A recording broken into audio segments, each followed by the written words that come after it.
이번 분석을 시작하기에 앞서 투자 판단의 최종 책임은 투자자 본인에게 있다는 점을 명확히 말씀드립니다.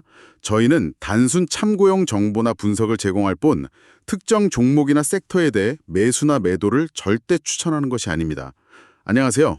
오늘 저희는 모바일 칩 하면 딱 떠오르는 기업이죠. 퀄컴. 이 퀄컴의 아주 흥미로운 새로운 도전에 대해서 좀 깊이 파고들어 볼까 합니다. 네, 반갑습니다. 바로 퀄컴이 인공지능 AI 데이터 센터 시장에 본격적으로 뛰어들었다는 소식인데요. 이게 그냥 신제품 하나 냈다 이런 차원이 아닌 것 같아요. 관련 자료들을 좀 보니까요. 맞습니다. 그 의미가 상당히 크다고 볼 수 있죠. 그래서 이번 분석에서는 퀄컴이 왜 이런 결정을 했는지 그 배경부터 시작해서요.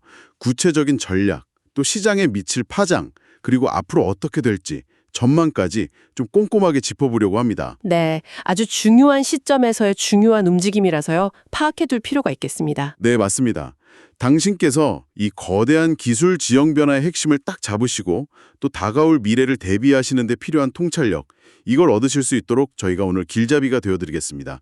자, 그럼 본격적으로 한번 시작해 볼까요? 네, 좋습니다. 우선 퀄컴이 뭘 발표했는지 그 핵심 내용부터 좀 정리를 해보죠.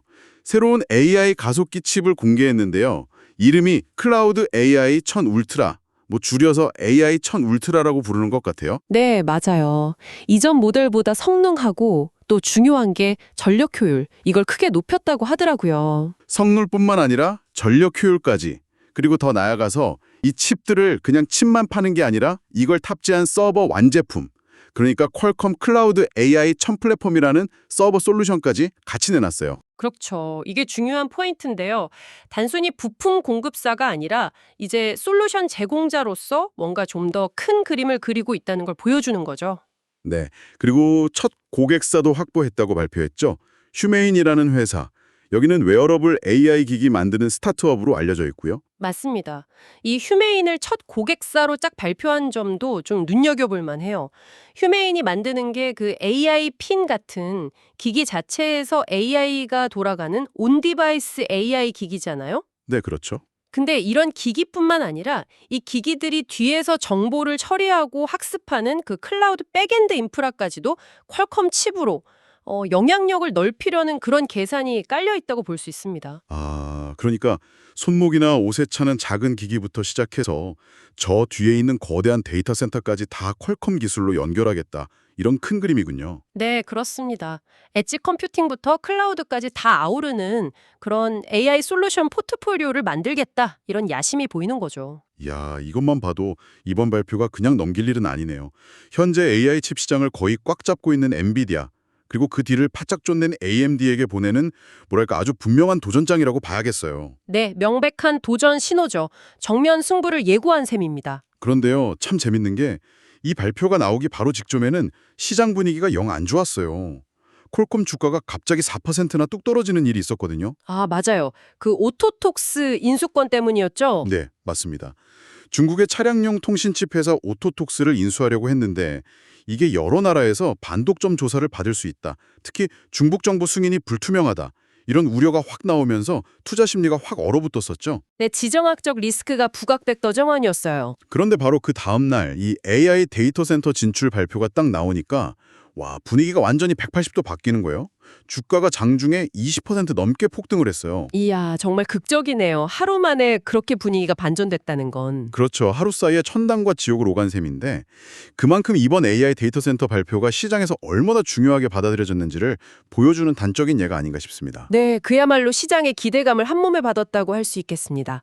자, 그러면 이 지점에서 우리가 좀 더 깊이 들어가 봐야 할 게 퀄컴이 왜 이런 전략적인 대전환을 시도하게 됐느냐 하는 점입니다. 맞아요. 퀄컴 하면 사실 스마트폰의 두뇌잖아요. AP라고 부르는 그 칩이랑 통신 모뎀 기술 이쪽에서는 뭐 거의 세계 최고인데 갑자기 데이터 센터라니? 좀 의외긴 하거든요. 그렇죠. 수십 년 동안 모바일 시장의 성장을 이끌어온 대표적인 기업인데요. 근데 이제 상황이 좀 달라졌습니다. 아시다시피 스마트폰 시장은 전 세계적으로 거의 포화 상태에 이르렀잖아요. 네, 새로운 폰 나와도 예전만큼 막 설레거나 그러진 않는 것 같아요. 기능도 비슷비슷하고. 맞습니다. 시장 자체가 이제 성숙기에 접어든 거죠. 그러다 보니까 퀄컴도 예전 같은 그런 고성장을 계속 누리기는 좀 어려워진 환경이 된 겁니다. 성장의 한계에 부딪혔다. 네. 그래서 생존하고 또 계속 성장하려면 뭔가 새로운 돌파구가 필요했는데 바로 이때 정말 폭발적으로 성장하고 있는 시장이 눈에 들어온 거죠. 바로 AI 데이터 센터 시장입니다. 아, 타이밍이 절묘했네요. 달할 거라고 예측되고 있어요. 이건 정말 어마어마한 기회거든요. 이걸 놓칠 수 없다는 판단이 강하게 작용한 걸로 보입니다. 결국 스마트폰 시장의 성장 한계를 넘어서기 위한 뭐랄까 필연적인 선택이었다. 이렇게 볼 수 있겠군요. 그렇죠. 새로운 성장 엔진을 찾아 나선 거죠. 그런데 아까 잠깐 얘기 나왔지만 퀄컴이 단순히 칩만 만들어서 파는 게 아니라 하드웨어랑 소프트웨어를 이렇게 딱 묶어서 서버 솔루션 형태로 제공한다는 점이 좀 흥미로워요. 여긴 어떤 특별한 이유가 있을까요? 아, 네, 물론입니다. 이건 명백히 현재 AI 칩 시장의 거의 80% 이상을 장악하고 있는 절대 강자 엔비디아를 정면으로 겨냥한 전략이라고 봐야 합니다. 엔비디아요? 네. 엔비디아의 가장 강력한 무기가 단순히 그 GPU, 그래픽 처리 장치의 하드웨어 성능 그 자체만이 아니거든요. 아, 그 유명한 쿠다 말씀하시는 거죠? 맞습니다. 바로 쿠다죠. 쿠다는 단순한 소프트웨어 개발 도구가 아니에요. 이걸 중심으로 해서 만들어진 아주 방대한 개발 생태계가 있습니다. 전 세계 수많은 AI 개발자들이 이 쿠다 환경 위에서 연구하고 또 AI 애플리케이션을 만들고 있어요. 일종의 성벽 같은 거네요. 한 번 들어가면 나오기 힘든. 그렇죠. 그래서 흔히 쿠다 해자라고 부르기도 하죠. 퀄컴은 후발주자잖아요. 이 강력한 쿠다 해자를 어떻게든 넘어서야만 시장에 발을 붙일 수가 있는 겁니다. 단순히 우리 칩 성능 좋아요. 이것만으로는 개발자들이 쉽게 퀄컴 플랫폼으로 넘어오지 않거든요. 아, 개발 환경이 익숙하지 않으면 성능이 좋아도 쓰기 어려우니까. 네, 바로 그겁니다. 그래서 퀄컴은 자체 개발한 AI 칩에 딱 최적화된 소프트웨어 도구들, 라이브러리들 이런 것들을 다 포함한 통합 솔루션을 제공하려는 거예요. 이걸 쓰면 고객사들이 더 쉽고 빠르게 AI 모델을 개발하고 또 서비스에 적용할 수 있도록 지원하겠다 이겁니다. 개발 편의성을 높여주겠다. 네. 그리고 하드웨어랑 소프트웨어를 같이 최적화해서 성능도 최대한 끌어올리겠다. 이런 전략인 거죠. 결국 엔비디아처럼 우리도 강력한 자체 생태계를 만들겠다. 이런 야심을 보여주는 거라고 할 수 있습니다. 이야, 정말 큰 그림이네요. 엔비디아의 쿠다 아성에 도전하기 위해서 하드웨어랑 소프트웨어를 같이 묶어서 승부수를 던졌다. 이렇게 정리할 수 있겠군요. 네, 정확합니다. 그러면 퀄컴이 내세우는 구체적인 차별화 포인트? 그러니까 우리 무기는 이거다 하는 건 뭘까요? 엔비디아는 압도적인 성능과 생태계가 있고 AMD는 가성비나 개방성 이런 걸 좀 내세우는 것 같은데 퀄컴은 어떤 카드를 꺼내든 건가요? 퀄컴이 가장 전면에 내세우고 강조하는 경쟁 우위는 바로 전력 효율성입니다. 전력 효율성이요? 네. 아까 말씀드렸듯이 퀄컴은 정말 오랫동안 스마트폰 칩을 설계해 왔잖아요.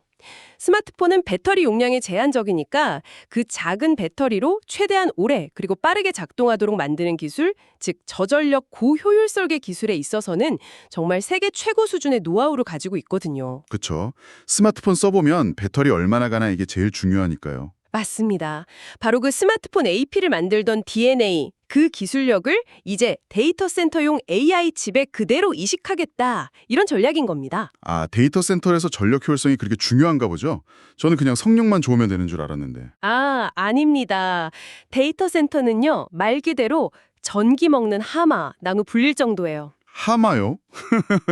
네, 수많은 서버들이랑 또 그걸 시키는 냉각 장치들이 1년 365일 24시간 내내 돌아가야 하니까요. 어마어마한 양의 전기를 소비합니다. 특히 AI 모델 학습시키고 서비스하는 데 쓰이는 이런 고성능 칩들은요. 전력 소모량이 정말 상상을 초월해요. 생각보다 심각하군요. 네, 그리고 이게 고스란히 데이터 센터 운영 비용으로 직결됩니다. 흔히 TCO, 총소유 비용이라고 부르는데요. 여기에는 처음에 하드웨어 사는 비용뿐만 아니라 매달 나가는 전기 요금, 또 서버 시키는 데 드는 냉각 비용, 유지 보수 비용 이런 게 다 포함되거든요. 근데 이 중에서 전력 관련 비용이 차지하는 비중이 정말 상당합니다. 아, TCO, 총소요 비용. 거기서 전기세 비중이 크다. 그렇죠. 바로 이 지점에서 퀄컴의 저전력 기술이 아주 매력적인 카드가 될 수 있다는 겁니다. 만약에 퀄컴 칩이 경쟁사, 예를 들어 엔비디아 칩이랑 비슷한 성능을 냈는데 전력 소모는 훨씬 적다? 그러면 데이터 센터를 운영하는 기업 입장에서는 TCO를 확 줄일 수 있잖아요. 와, 그건 정말 쏠깃한 제안이겠는데요. 네. 특히 AI 모델 중에서 그 대규모 언어 모델 LLM 같은 것들을 실제 서비스에 적용해서 사용자들이 질문하면 답해주고 그림 그려주고 하는 이런 추론, 인퍼런스 작업 있잖아요. 네, 우리가 보통 쓰는 AI 서비스들이 다 추론 단계인 거죠? 맞습니다. 이 추론 작업은 모델을 만드는 학습 단계보다 훨씬 더 자주 그리고 지속적으로 일어나거든요. 그런데 이 추론 작업에서 퀄컴 칩의 전력 효율성이 뛰어나다면 비용 절감 효과는 훨씬 더 커질 수 있는 거죠. 아, 그렇군요. 그러니까 AI 모델을 한번 만드는 학습도 중요하지만 그 만들어진 모델을 계속 돌려서 서비스하는 출원 단계에서는 전력 효율성이 훨씬 더 중요해지고 퀄컴은 바로 이 부분을 집중 공략하겠다는 거군요. 네, 정확히 보셨습니다.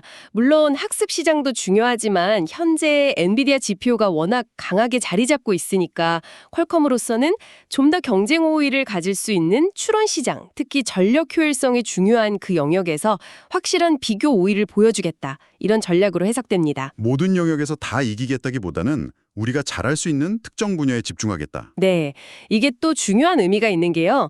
엔비디아 칩이 워낙 비싸고 전력도 많이 먹으니까 부담을 느꼈던 기업들이 분명히 있거든요.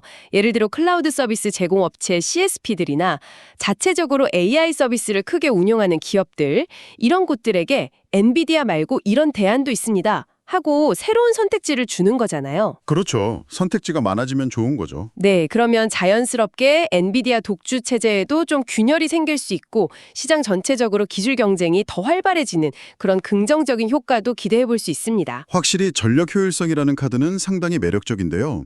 하지만 아까 잠깐 언급했던 그 지정학적 리스크, 이건 퀄컴이 계속 안고 가야 할 숙제 같아요. 오토톡스 인수권에서도 봤듯이 미국하고 중국 사이의 기술 패권 경쟁, 이게 계속되고 있잖아요. 중국 정부의 결정 하나하나가 퀄컴 사업에 언제든 영향을 줄 수 있다는 불확실성이 있는 거죠. 맞습니다. 그 오토톡스 인수권이 대표적인 사례죠. 원래는 차량용 통신반도체 시장에서 경쟁력을 더 키우려고 했던 건데 이게 미국뿐만 아니라 유럽연합, 영국, 또 중국 같은 여러 나라 경쟁 당국의 승인을 다 받아야 하는 사안이었어요. 절차가 복잡했군요. 네. 근데 특히 미국이랑 중국 관계가 안 좋은 상황에서 퀄컴한테 중국 시장은 포기할 수 없는 아주 중요한 시장이거든요. 생산 기지이기도 하고요. 그러다 보니까 중국 규제 당국의 결정을 정말 예의주시할 수밖에 없었는데 결국 이 리스크가 현실이 되면서 인수가 무산됐었죠. 네. 이런 리스크는 AI 데이터 센터 사업에서도 똑같이 적용될 수 있습니다. 중국이라는 거대한 시장과 생산 기지를 고려했을 때 앞으로 미중 관계 변화나 중국 현지의 규제 환경 변화가 퀄컴의 사업 전략에 계속해서 큰 변수가 될 수밖에 없어요. 이건 퀄컴이 앞으로 정말 잘 관리해야 하는 주요 리스크 요인임이 분명합니다. 그런데 참 아이러니한 게 시장 반응을 보면요. 투자자들은 이런 단기적인 지정학적 리스크보다는 퀄컴의 AI 분야 진출이라는 그 장기적인 비전에 훨씬 더 크게 환호했다는 점이에요. 반독점 조사 우려 때문에 주가가 떨어졌다가 AI 칩 발표 하나로 그냥 폭등해버렸잖아요. 이건 어떻게 봐야 할까요? 그건 시장이 퀄컴의 어떤 체질 개선 가능성에 크게 베팅했다고 봐야 할 것 같습니다. 체질 개선이요? 네, 기존의 모바일 시장 의존도를 좀 낮추고 앞으로 수십 년 동안 IT 산업 전체를 이끌어갈 핵심 동력인 AI 분야에서 새로운 성장 엔진을 확실하게 확보하겠다. 이런 퀄컴의 비전과 또 그걸 뒷받침할 기술력에 대해서 시장이 아주 높은 점수를 준 거죠. 아, 미래 성장 가능성을 봤다. 그렇죠. 물론 단기적인 지정학적 리스크나 또 엔비디아, AMD와의 경쟁이 더 치열해질 거라는 우려가 없는 건 아니에요. 하지만 AI 데이터 센터 시장 자체가 가진 그 엄청난 성장 잠재력, 그리고 그 안에서 퀄컴이 그래도 한 자리를 차지할 수 있을 거라는 기대감, 이게 훨씬 더 크게 작용한 결과라고 해석할 수 있습니다.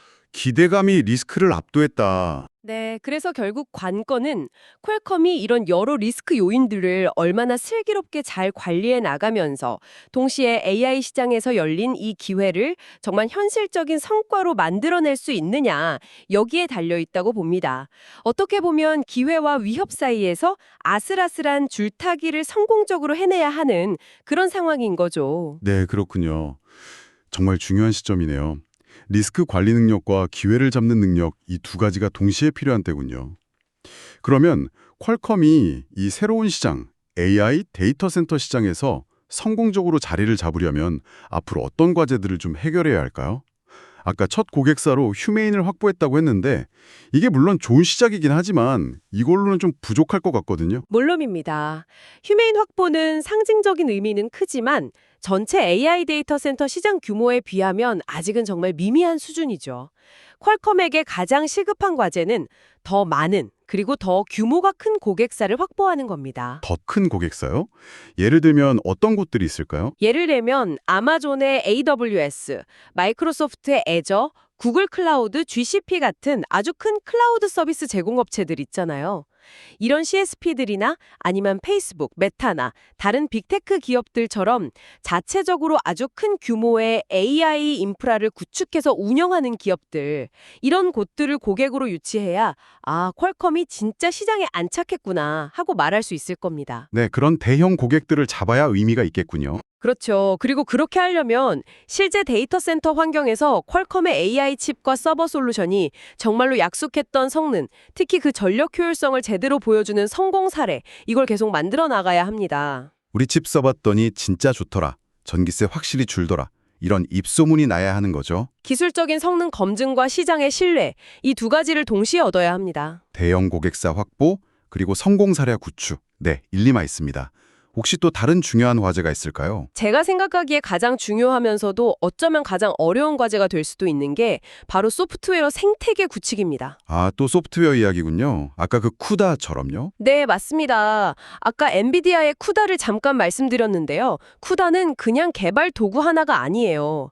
수많은 라이브러리들, 또 텐서플로우나 파이토치 같은 프레임워크들, 이걸 기반으로 만들어진 수많은 AI 애플리케이션들, 그리고 이걸 사용하는 전 세계 개발자 커뮤니티까지 이게 다 유기적으로 연결된 거대한 생태계 이코시스템이거든요. 정말 거대하네요. 네, 개발자들은 이 생태계 안에서 서로 정보도 공유하고 문제 부딪히면 같이 해결하고 또 새로운 기술도 배우고 이렇게 활동합니다.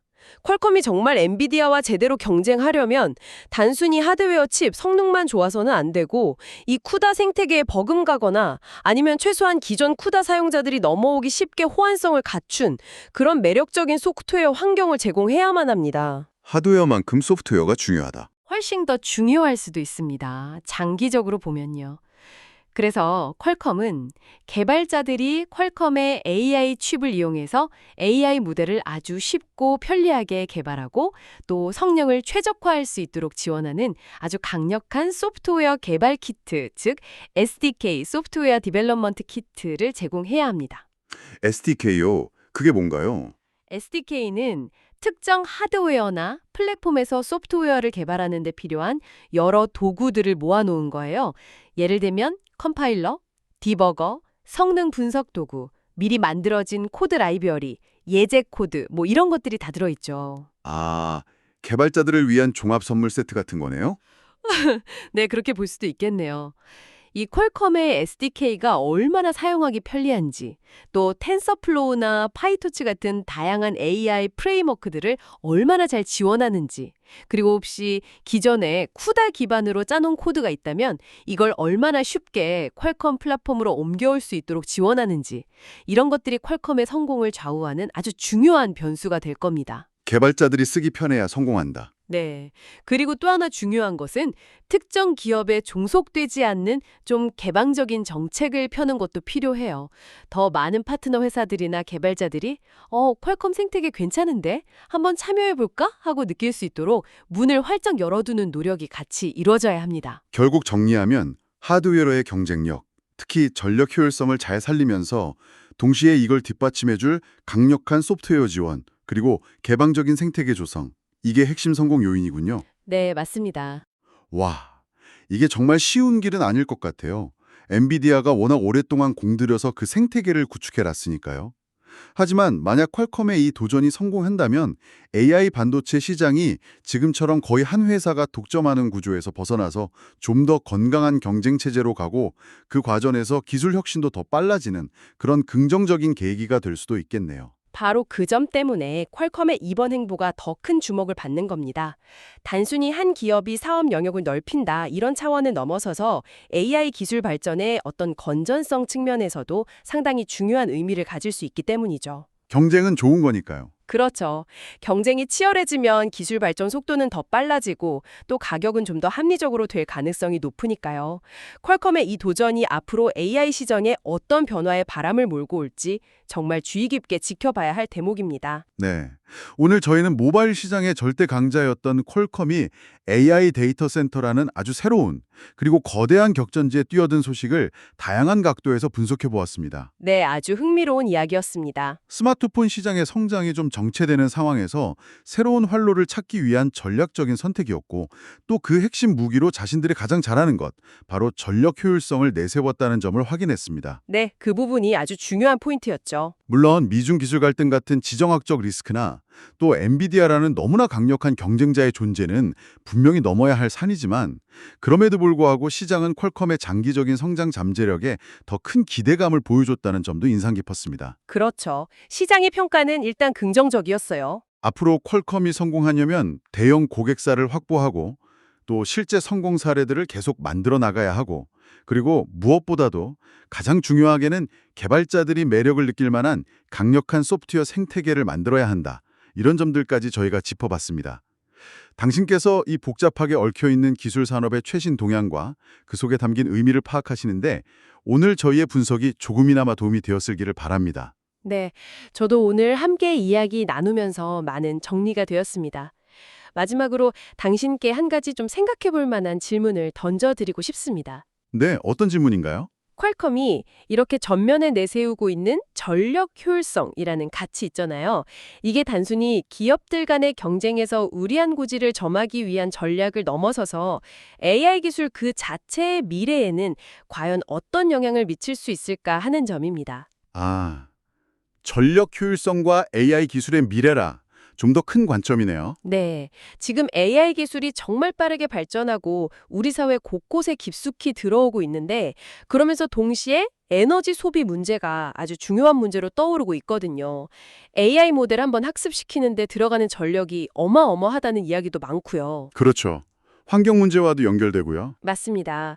그렇다면 어쩌면 퀄컴이나 혹은 다른 기업들이 이렇게 에너지 효율적인 AI 솔루션을 개발하려고 노력하는 것 자체가 AI 기술을 좀 더 지속 가능하게 만들고 더 나아가서는 더 많은 사람들, 더 많은 기업들이 큰 비용 부담 없이 AI 기술의 혜택을 누릴 수 있도록 그 문턱을 낮추는 역할을 할 수도 있지 않을까 하는 거죠. 아, AI의 민주화 말씀이시군요. 네, 그렇습니다. 이른바 AI 민주화를 가속하는 또 다른 중요한 동력이 될 수도 있지 않을까.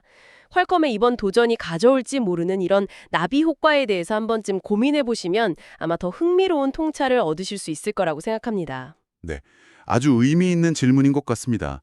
퀄컴의 도전이 단순한 경쟁을 넘어 AI 기술의 접근성을 높이는 데까지 기여할 수 있을지 지켜보는 것도 흥미롭겠네요.